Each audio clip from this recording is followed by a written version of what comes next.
Okay. So, as Pam said, I've been doing, I pretty much base my business on vendor shows. I've been doing a lot of them.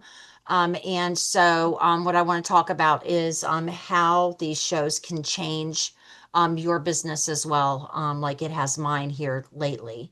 So, to go over very quickly, there are different types of vendor shows. You can have church craft shows, school fundraising events, school sporting events in malls, fairs and festivals, and holiday shows and markets. I know we're just starting to gear up for all of the holiday markets.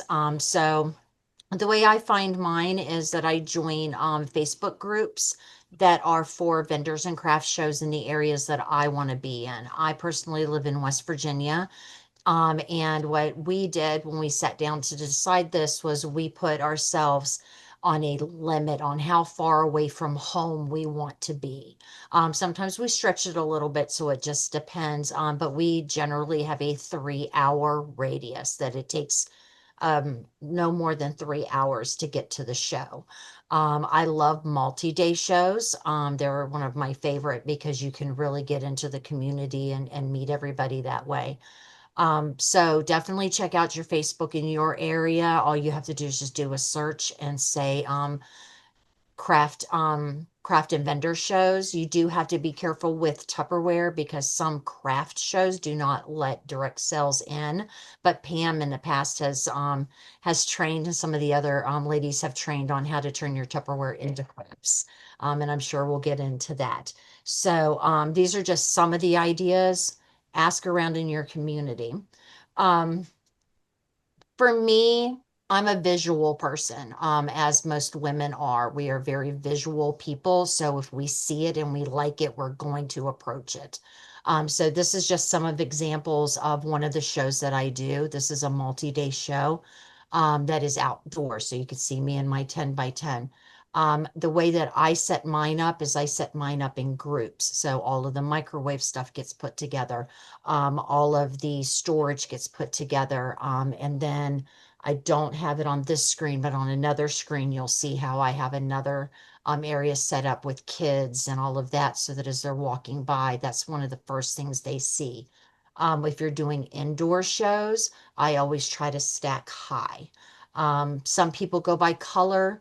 It's all a preference. Sometimes you don't have a lot of product. Yes, I have a lot of product because this is how I base my business.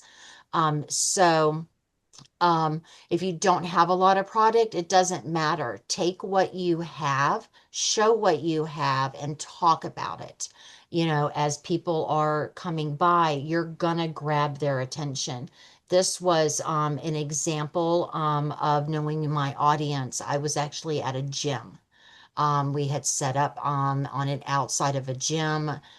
They were doing a fundraiser actually for one of the local humane societies.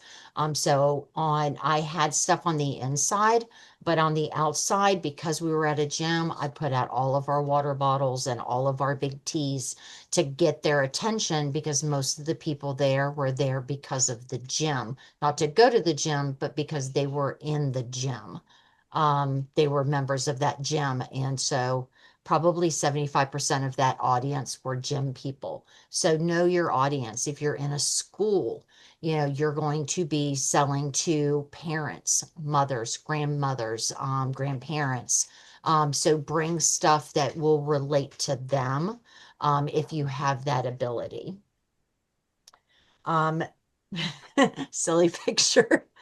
I was actually on my way to an event and I thought I'd just quite um, really quick selfie of myself being super excited because I was going to this event. But you have to be engaging online, offline at your shows. And these are just some examples of things that you should probably do at your shows. Make eye contact with everybody. Even if you're busy talking to somebody else and somebody's walking by, look up, make eye contact, nod, let them know that you know that they're there because people want to be seen. Ask questions of your customers. Make sure that you are having a conversation with them so that you can get to know how they would use our products and which products they would use. If it's a young mom with, small children, you're going to gravitate towards the quick meals, the prepping and all of that to make her life easier, because she's got her hands full because she's got a couple of little ones. If it's an older couple, and they are on their own, you're going to want to talk to them about the pressure cooker and the micro pro grill. Because they're just cooking for two. So that's a smaller piece of our Tupperware that they will use on a regular basis. Um, Watch what they are looking at. As you're talking, they're going to be looking around at your products. Notice what they're looking at and then go towards that product. I have a little funny rule that I tell people if they've touched it more than twice that they have to buy it. So I tell them, about that product. Hey, I've seen that you've touched that a couple of times. You're really intent on that. What questions do you have? Or I just go into whatever the product is, we talk about it. And always thank them, no matter what they have done for you. That is your number one thing, is to always thank them, because once again, they want to be seen. So even if they just stop for a moment. One other thing that I did not put on my slide was to have, trying to find a blank one. Is customer information cards. And these, I believe I took these off of our site, off of the Facebook page a long time ago, but it's all of their information. And then it's just questions so that if they're interested in having a party. This is my number one communication, as you can tell by my stack. This is just from my last couple of shows. Have everybody fill them out, do a door prize, entice them, hey, if you fill this out, I'll put it in here for a small prize, and just, whatever that price is that you can afford to give to them. So make sure you're doing that. And finally, this is another one of my smaller shows. I had one single table, but no matter what your table, no matter what your show may look like, show up and be ready to grow. That is the biggest thing that you can do, is make sure people know that we're still here.